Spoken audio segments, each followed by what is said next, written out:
새해인데 시간이라는 게 참 특별한 면이 있습니다. 왜냐하면 오늘 0시에 새해가 되었습니다. 그런데 사실은 시간이 계속 이어가는 걸 보면 그 전 시간이나 새해 시간이나 뭐 이어져 있지 갈라져 있는 모습이 아닌데 굳이 그걸 갈라놓고 헌해 새해 하는 것이 조금은 인간적인 방법이 아니냐라는 생각을 해볼 수도 있을 것 같습니다. 그리고 또 새해라고 하지만 작년 이맘때도 새해였는데 올해가 새해가 돼서 뭘 또 많이 축복을 하고 그래도 내년에 또 그렇게 새해가 오는 건데 이게 뭐 또 특별하냐라는 생각을 해볼 수도 있을 것 같습니다. 그런데 이 시간은 이어가지는 것 같고 반복되어지는 것 같지만 그 안에 또 새로움이 있다는 사실을 우리가 알아야 됩니다. 제가 어떤 장로님의 이 신년 기도 가운데 정말 마음에 깊은 동의를 받은 적이 있는데 이 장로님이 이렇게 기도하시는 거예요. 하나님, 이제부터 우리는 한 번도 살아보지 않은 새로운 시간을 살아갑니다. 이 새로운 시간을 신비롭게 맞이할 수 있도록 지켜주시고 이 시간을 살아가는 동안 주님의 손을 꼭 붙잡고 갈 수 있기를 기도합니다. 이런 기도였어요. 근데 제가 그 이후로 이 기도를 쭉 묵상해 보는데 너무나 이 성경적으로 신학적으로 맞는 거예요. 왜냐하면 우리는 계속 시간을 이어서 사는 것 같고 반복되는 시간을 사는 것 같지만 사실 이제 새롭게 살아가는 시간은 우리가 한 번도 살아본 적이 없는 시간입니다. 그리고 우리가 전혀 살아보지 않은 시간 세계 속으로 들어갈 때 성도의 자세는 이것을 주님이 주시는 신비 속으로 탐험에 들어가는 자세를 가져야 되고요. 이때는 두려움을 가져서는 안 됩니다. 주님 손을 딱 붙잡고 주님 동행해 주세요. 제가 처음 가는 길을 가는데 이상하게 생각하지도 않고 두려워하지도 않고 이 길이 새로운 길이라서 참 새롭지만 주님과 함께 낯설지 않는 길을 가듯이 가보겠습니다. 이렇게 기도하는 게 성도의 바른 자세라는 사실을 제가 거듭 확인하게 됩니다. 2020년대는 저에게는 굉장히 의미 있는 이 시간이 될 것 같습니다. 왜냐하면 충현의 가족들하고 제가 보낼 수 있는 대부분의 시간은 2020년대입니다. 2020년대 플러스가 될지 참 주님이 허락해 주시면 그럴 수 있지만 하여간 2020년대 동안 저는 충현교회 성도님들과 함께 이제 사역을 해나가는 저에게는 매우 소중한 시간이 열린 겁니다. 앞으로 이제 여러분하고 같이 매년 신년이 될 때마다 이 말씀을 길게 짧게 살펴볼 예정인데 고린도후서 5장 17절 말씀입니다. 같이 한번 자막으로 봤으면 좋겠습니다. 고린도후서 5장 17절 같이 한번 읽어볼까요? 그런즉 누구든지 그리스도 안에 있으면 새로운 피조물이라 이전 것은 지나갔으니 보라 새 것이 되었도다. 새로운 피조물이라 새 것이 되었도다. 우리가 조금 전에 나누었던 시간의 원리를 받아들인다면 새 것이 되었다, 새로운 피조물이 되었다, 이것을 선포하면서 새로운 한 해를 맞이할 수 있고 새로운 한 해가 우리 주님의 새로운 축복과 계획 가운데 있다는 사실을 알고 인정하게 될 수 있다는 사실입니다.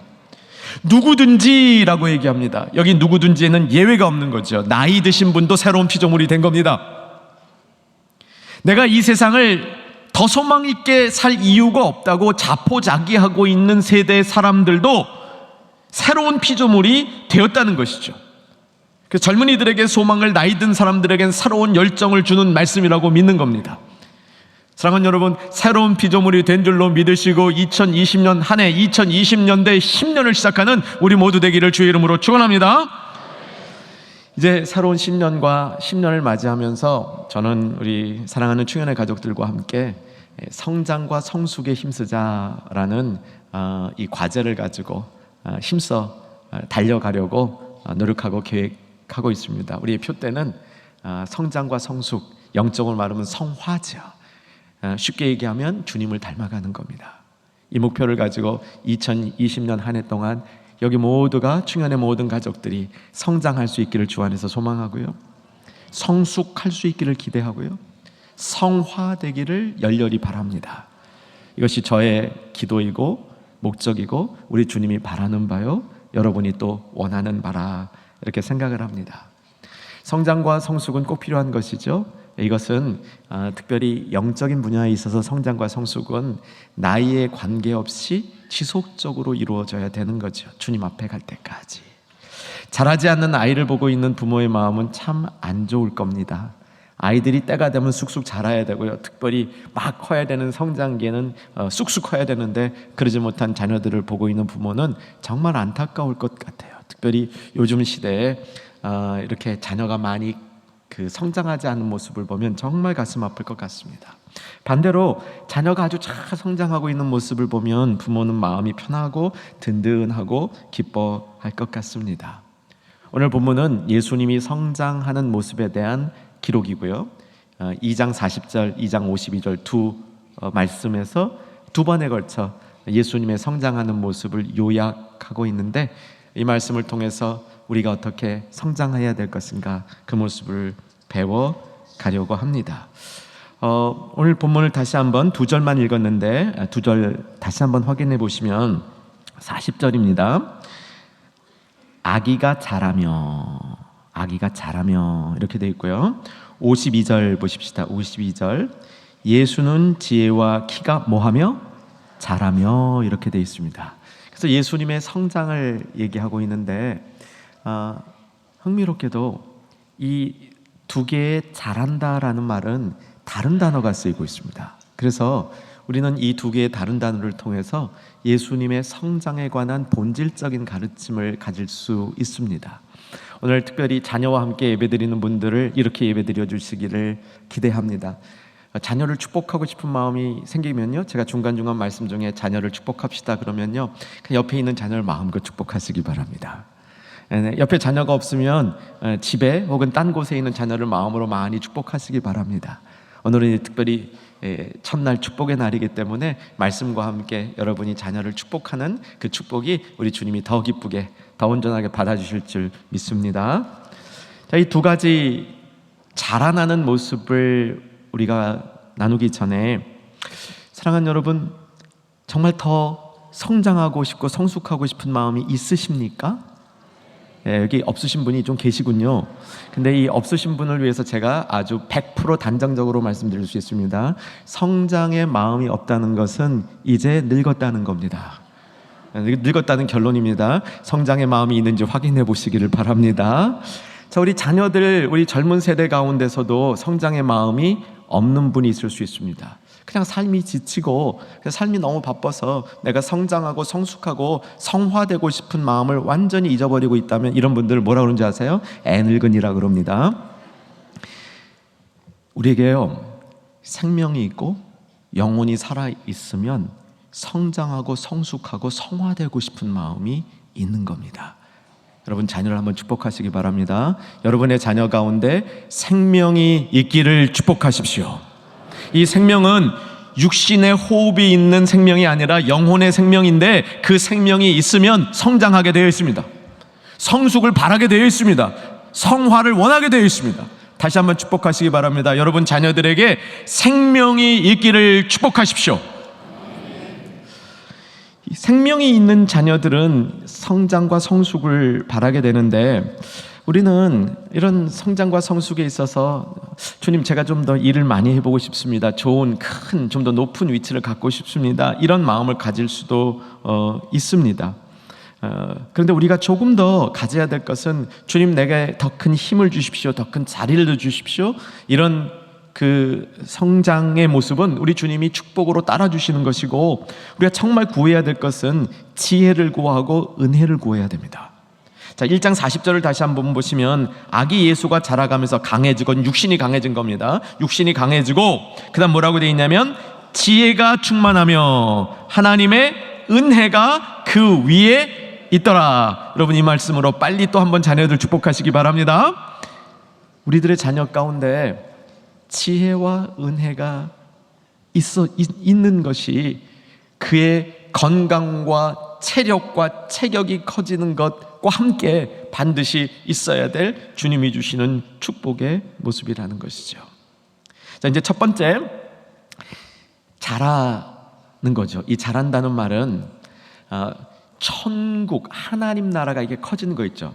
하나님 나라가 커지는 거를 제가 자주 표현하는 단어가 있는데 기억하실 겁니다. 뭐죠? 쑥. 천국은 어떻게 큰다? 쑥 크는 거예요. 이 천국은요, 어느 날 보면 커져 있어요. 그 커지는 게 어떻게 되는지 잘 몰라. 근데 분명히 커져 있어요. 이게 천국의 모습입니다. 생명의 모습이에요. 자란다는 게 그런 의미로 쓰이고 있는 겁니다. 천국이 커진다라는 의미로 아이가 자란다. 이게 종합적인 성장을 얘기하는 겁니다. 자, 제가 축복합니다. 충현의 다음 세대가 이렇게 종합적으로 쑥쑥 성장하기를 주의 이름으로 축원합니다. 앞으로 10년 동안 충현의 미래 세대들이 이렇게 자라기를 주 안에서 축원합니다. 어른들도 근데 커야 돼요. 아이들만 크는 게 아니고 우리 성인들도 내가 좀 늙었습니다. 내가 가셔야 돼요. 크셔야 돼요. 아까 말씀드렸죠. 성장을 바라지 않는 순간에 진짜 늙은 겁니다. 내가 계속 성장을 바란다면 안 늙은 거예요. 아직 나는 계속 자라고 있는 모습이 있다, 그런 뜻이죠. 마가복음 4장을 한번 폈으면 좋겠습니다. 우리 마가복음 4장으로 갑니다. 마가복음 4장 신약성경 59쪽. 천국이 성장하는 것을 예수님께서 비유로 말씀해 주시는 장면인데요. 마가복음 4장 27절. 마가복음 4장 27절 제가 읽어드릴게요. 그가 밤낮 자고 깨는 중에 씨가 어떻게 하되? 자라되. 이게 자란다는 게 이 천국이 자라는 모습에 쑥쑥 자라는 겁니다. 종합적 성장이에요. 어떻게 그리 된지 압니까? 모릅니까? 몰라요. 그런데 전혀 모르는 건 아닙니다. 28절 보면 땅이 스스로 열매를 맺대. 땅이 스스로 열매를 맺어요. 그런데 처음에는 싹이요, 그 다음엔 이삭이요, 그 다음에는 이삭에 충실한 곡식이라, 이렇게 설명을 합니다. 그러니까 하나님 나라가 자라나는 모습은요, 어떻게 되는지 몰라. 근데 이 자라나는 큰 그림들은 그려져요. 싹이 이삭이 되고 이삭이 열매가 되고 이런 것들은 알 수 있어요. 충영교회 과거에 굉장히 크게 부흥한 적이 있었습니다. 저는 이제 우리도 곧 그렇게 부흥할 거라고 믿어요. 적어도 우리 영적으로 그때 못지않은 부흥이 일어날 거라고 저는 믿고 있습니다. 그런데 우리 과거에 정말 한국교회 최고의 부흥, 그 시대의 앞자리에 있었던 제일 선두 중에 하나로 있었던 그런 시절에 우리가 왜 부흥했는가 생각해 보면, 어떤 분들은 교육이 잘 돼서 그렇다, 어떤 분들은 교구가 잘 돼서 그렇다, 어떤 분은 찬양이 잘 돼서 그렇다, 어떤 분은 원로 목사님 훌륭하셔서 그렇다, 여러 가지 얘기를 해요. 다 부분적으로 맞습니다. 그런데 그걸 우리가 다 알 수 있어요? 없어요. 알 수 있는 건 딱 하나요. 스스로 한 게 아니라는 겁니다. 누가 하신 거예요? 하나님이 하신 거라는 거죠.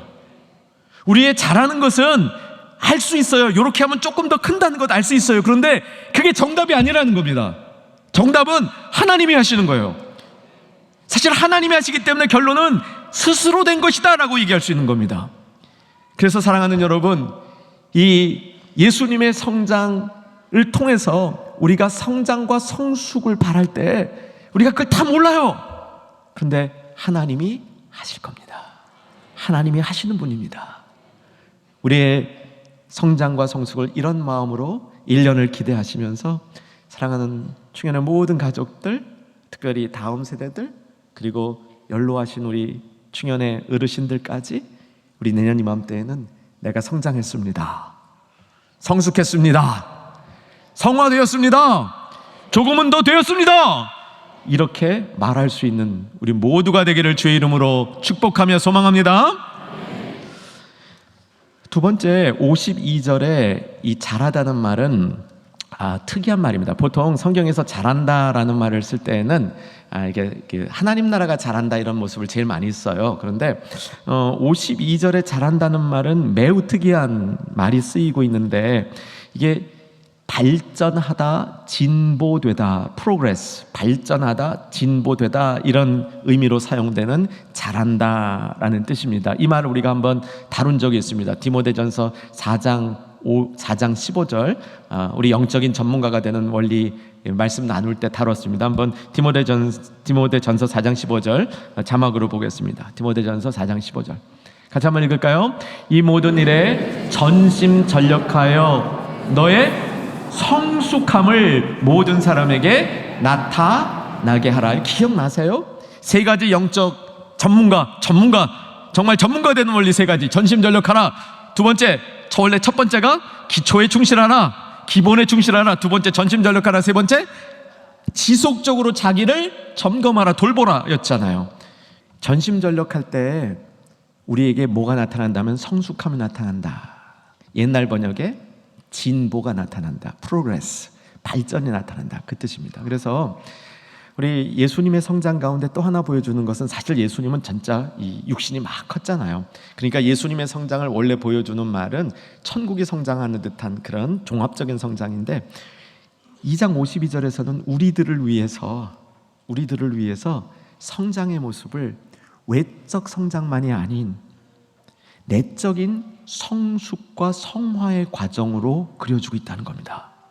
세 가지 측면에서 우리 성장, 성숙, 성화될 수 있다고 얘기를 하는데, 52절 다시 한번 보시면 지혜와 키에서, 두 가지죠. 지혜에 있어서, 키에 있어서 우리가 진보할 수 있답니다. 여러분, 이 지혜와 키, 그 궁금증을 가져주시고요. 그 다음에 하나 더 필요한 건 뭐냐면, 사실 오늘 말씀에서 가장 중요한 부분으로 저는 생각하는데, 하나님과 사람 앞에서 더욱 사랑스러워지는 일에서도 진보 발전하는 겁니다.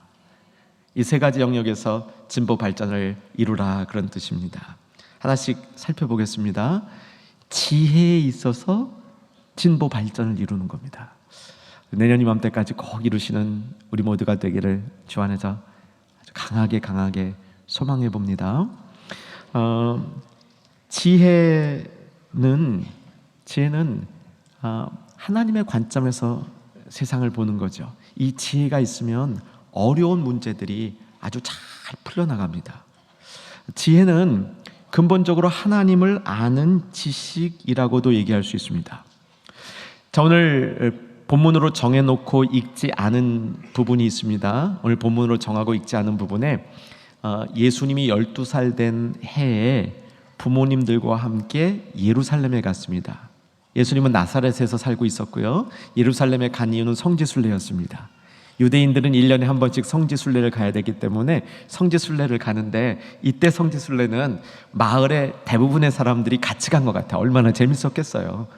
그러니까 뭐 성지순례지만 정말 이 마을 단위의 이 단체, 이 성지 여행, 성지 순례니까 얼마나 재밌어요.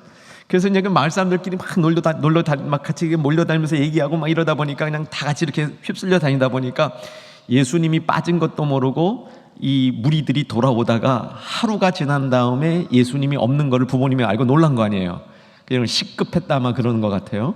그래서 예수님이 없는 걸 보고 놀래가지고 예수님을 찾으러 다시 예루살렘에 돌아갔는데, 하루길 떠난 다음 돌아간 다음에 3일 뒤에 찾았으니까 금방 못 찾은 거예요.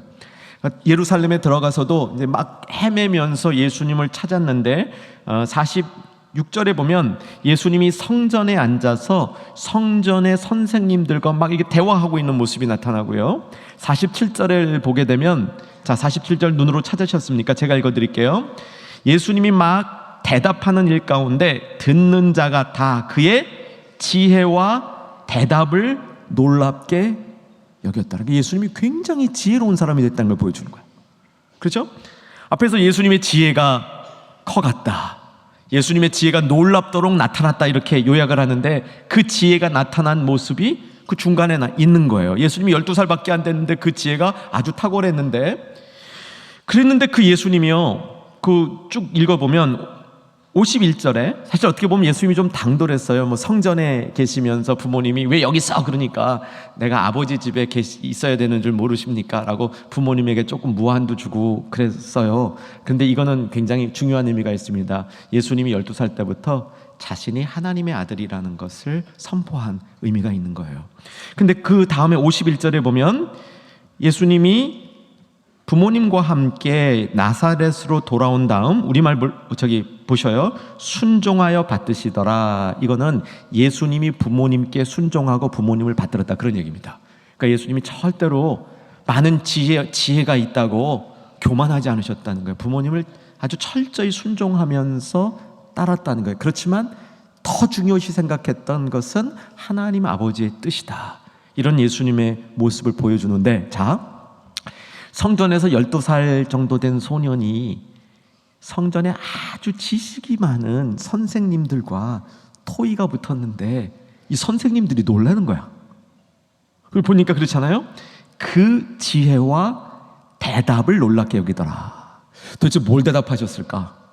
이게요, 참 성경이 깊어서 곰곰이 묵상해보고 열심히 연구하면요, 예수님이 무슨 대답을 했는지 그 비슷하게 찾아갈 수 있습니다.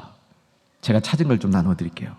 뭐냐면, 예수님이 다 나중에 이제 크셔서 공생회를 할 동안에 가장 지혜롭게 대답하신 때가 언제냐 한번 생각해 보십시오. 가장 지혜롭게 대답한, 공격적인 상대의 질문을 가장 지혜롭게 대답하신 때는 바리새인과 서기관과 이 권세 잡은 자들이 예수님을 붙잡으려고 세금 문제 갖고 달려들은 적이 있어요. 세금을 내는 게 가하냐, 세금을 안 내는 게 가하냐, 세금 안 내도 된다 그러면 이거 큰일 나는 거고, 세금 내야 된다 그러면 이거 로마 황제에게 복종하고 있는 자 아니냐, 이거 예수님이 약간 이렇게 답해도 안 되고 저렇게 답해도 안 될 상황이었을 때 그때 예수님이 답한 얘기 다 알고 계시죠. 뭐죠? 동전을 딱 보이시면서 동전에 로마 황제 가이사 상 있는 거 딱 놓고 뭐라고 하셨어요? 가이사의 것은 가이사에게, 하나님의 것은 하나님. 야, 이건요, 이 사람의 지혜가 아니에요. 어떻게 사람이 이런 지혜를 짜낼 수가 있어요? 이건 진짜 하나님이 주신 지혜란 말이죠. 그때 그 대답한다라는 말이 욕이 대답한다는 말하고 일치돼요. 그러니까 무슨 대답인지는 모르겠지만 그런 류의 지혜가 있는 대답이라는 거죠. 사랑하는 여러분, 예수님이 이런 지혜 덩어리이십니다. 예수님은 지혜의 분이시죠. 그래서 우리가 예수님 안에서 예수님처럼 자라갈 때 지혜가 자라기를 주 안에서 축원합니다. 여러분의 자녀들 다시 한번 축복하시기 바랍니다. 우리 자녀들이 육적으로 커야 됩니다. 세상에서 영향력도 커야 됩니다. 지식도 많아져야 됩니다. 그런데 더 중요한 것은 지혜 있게 크게 하시고 지혜로 살게 하여 주시옵소서. 축복하시기를 바랍니다. 그래서 우리들도 올 한 해 동안, 그리고 이 2020년 동안 예수님처럼 지혜로운 사람, 지혜로 답할 수 있는 사람, 지혜롭게 세상을 살아갈 수 있는 사람 되기를 소망하기를 바랍니다. 자, 두 번째, 어디서 예수님이 성장하셨습니까? 진보하셨습니까? 키. 근데 이게 육신적인 건 아니잖아요. 어느 시기까지는 키가 크는데 어떤 시기가 지나면 안 크잖아요. 그죠? 뭐 20살 넘어서 크는 사람도 가끔 있지만 거의 없고, 대개 이제 10대 한 중후반 되면 이제 성장이 멈추게 되는데, 이게 이제 제가 얼마 전에 이 건강 체크업을 받아서 키를 쟀더니 줄었어. 왜 줄었냐 그랬더니 그런 거래요.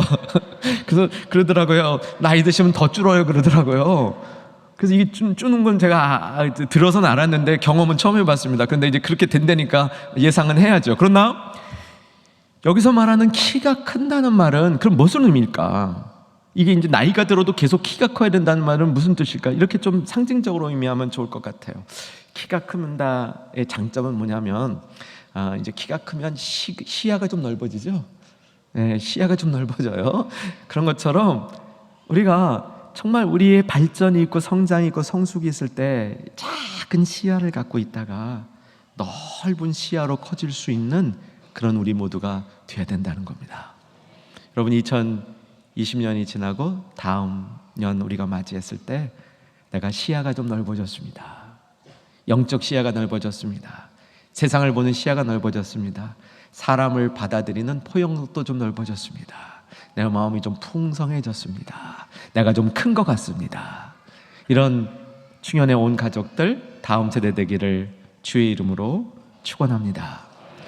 자, 베드로후서 3장 18절 말씀을 볼 테인데 아마 우리가 올 한 해 동안 붙들고 살 말씀입니다. 우리 이따가 장로님들 또 목회자님들 인사할 때도 이 말씀 나눌 테인데 한번 같이 미리 봤으면 좋겠습니다. 베드로후서 3장 18절 말씀 자막으로 보고요. 성경 찾으신 분들은 체크해 주시기 바랍니다. 올 한 해 동안 우리가 같이 붙들고 살 말씀인데 읽어보겠습니다. 오직 우리 주 곧 구주 예수 그리스도의 은혜와 그를 아는 지식에서 자라가라. 영광이 이제와 영원한 날까지 그에게 있을지어다. 맨 마지막 구절인데요. 그리스도의 은혜와 그를 아는 지식. 이거는 우리가 꼭 붙들어야 될 신령한 지혜가 되는 거죠. 자, 마지막으로 예수님이 어디서 더 커져가셨냐면 사랑스러움에서 더 커져가셨습니다. 예수님은 하나님과 사람 앞에서 더욱 사랑스러워 가시더라. 이 말씀 우리가 오늘 꼭 마음속에 담았으면 좋겠습니다. 진정한 성장과 성숙은 더 사랑스러워지는 겁니다. 우리는 성장과 성숙 그러면 이런 걸 생각해요. 좀 더 커져 있고 좀 더 높은 위치에 있고 좀 더 안정되어져 있는 상태를 성장 혹은 성숙이라고 얘기를 하는데, 오늘 주신 말씀은 뭐라고 얘기하냐면 진정한 성장과 성숙은 더욱더 사랑스러워 가는 것이라고 얘기를 합니다. 사랑스러워 가는 것. 사랑스러운 것이 더 커지고 더 높아지고 더 안정되어지는 것보다 훨씬 더 중요한 성장과 성숙의 모습이라는 겁니다. 자, 제가 목소리가 이러니까 여러분 기억하기 더 좋죠? 아마 이거 안 까먹으실 것 같아요. 제가 평소 목소리로 하면 까먹으셨을 텐데 이 중요한 순간에 목소리가 바뀌면서 여러분에게 새로운 모습으로 잊어버리지 말라고, 이것도 주의 은혜인 줄 믿습니다. 진정한 우리의 성장과 성숙은 더 사랑스러워지는 겁니다. 누구에게서? 하나님 앞에와 사람 앞에서. 사람 앞에서만 사랑스러워지는 건 이거 별로 효용이 없어요. 그런데 하나님 앞에서 사랑스러워지면 사람들 앞에서도 사랑스러워지게 되어 있습니다. 적어도 세상의 바른 사람들은 하나님이 사랑하는 사람을 사랑합니다. 그래서 여러분, 우리가 내년에 성장합시다, 성숙합시다, 꼭 그렇게 되기를 소망하는데 무엇을 통해서, 어떤 기준을 통해서 성장과 성숙을 우리가 가늠하냐면 더 많이 사랑스러워졌습니다. 하나님 앞에서 사람 앞에서 더 많이 사랑스러워졌습니다. 여러분, 자녀도 이렇게 축복하시기 바랍니다. 우리 자녀가 성장 성숙하는데 성장 성숙의 기준이 뭐냐면 키가 몇 센치 더 컸다, 얼만큼 더 공부를 잘하게 되었다, 이것도 필요하지만 진짜 필요한 것은 하나님과 사람 앞에서 더 사랑스러워졌다. 이거를 향하여 축복하시는 부모님들 되기를 주 안에서 소망합니다. 성경이 그렇게 돼 있어요. 예수님의 성장의 키워드는 뭐냐면 하나님과 사랑 앞에서 더 사랑스러워졌더라, 이런 얘기입니다. 여러분, 어떤 사람이 사랑스러워집니까? 사랑을 많이 받는 사람이 사랑스러워집니다. 사랑을 많이 받으면 사랑스러워져요. 여러분, 남자분들에게 묻습니다. 결혼한 남자분들, 아내가 사랑스러우십니까? 여러분, 아내가 사랑스러우면요 더 많이 사랑을 해드리죠. 더 많이 아내를 사랑하면 사랑스러워져요. 아내가 만약에 사랑스럽지 않은 분 계십니까? 요즘 제 아내가 좀 찔겨졌어요, 좀 뻣뻣해졌어요. 그런 분 왜 그렇게 됐는지 답 찾으셨어요? 사랑 안 해드려서 그래요. 사랑은 받으면서 더 사랑스러워지는 겁니다. 그러니까 이 말은 예수님의 성장을 보면서 하나님 아버지가 예수님에 대해 사랑을 계속 퍼부어주시는 거예요. 계속 사랑을 퍼부어주시니까 예수님이 사랑스러워지는 겁니다. 여러분, 우리가 정말 사랑스러워지려면 어떻게 해야 돼요? 하나님이 우리를 예쁘게 봐주셔야 돼요. 하나님이 우리를 호의롭게 봐주세요. 호의를 가지고 봐주셔야 돼요. 여기 사랑한다는 말은 그래서 호의를 베푸신다, 그런 말이에요. 좋은 마음으로 보신다는 거예요. 하나님이 좋은 마음으로 보신다, 이거예요. 자, 다시 한번 확인합니다. 우리 안에 하나님이 좋은 게, 좋게 봐주실 만한 게 있어요, 없어요? 원래 없어요. 근데 하나님이 좋게 봐주시기로 작정하는 거예요. 선택하는 거예요. 그래서 좋게 봐주시니까 우리 안에 좋은 것들이 생겨나는 겁니다. 그래서 하나님이 계속 더 좋게 우리를 봐주실 수 있게 하는 겁니다. 이게 하나님이 우리를 선택하셨다는 거예요. 사랑하는 여러분, 자녀들 여러분 예쁘시죠? 자녀 보면 예쁘시죠? 부모님들 자녀 보면 예쁘실 거예요. 하나님이 하나님의 자녀를 보면 예쁜 겁니다. 호의를 가지고 봐주시는 거예요. 사랑스러운 자는 하나님이 선택한 사람이 사랑스러운 겁니다. 자, 우리는 하나님을 선택한다는 게 의미가 없습니다. 나는 하나님을 선택해서, 이건 의미가 없는 주장이에요. 그런데 하나님이 나를 선택하신 다음에는 내가 하나님이 기뻐하시는 것만 선택하고 살고 싶습니다, 이 선택을 할 수 있습니다. 여러분, 이게 사랑받는 길입니다. 하나님의 사랑을 받는 길은 하나님이 나를 선택해 주셨기 때문에 이제 내가 하는 선택도 하나님이 기뻐하시는 것만 선택하겠습니다. 그러면 하나님이 계속해서 우리를 사랑하는 자로, 하나님의 더욱더 사랑스러운 그런 모습으로 우리를 변화시켜 준다는 겁니다. 자, 이 원리 가지고 1년을 사시기를 주 안에서 간절히 소망해 봅니다. 여러분, 이 원리 붙드시고 1년 뒤에는, 10년 뒤에는 하나님이 더욱더 사랑하시는 저와 여러분, 그리고 우리의 다음의 세대 되기를 주의 이름으로 축원합니다.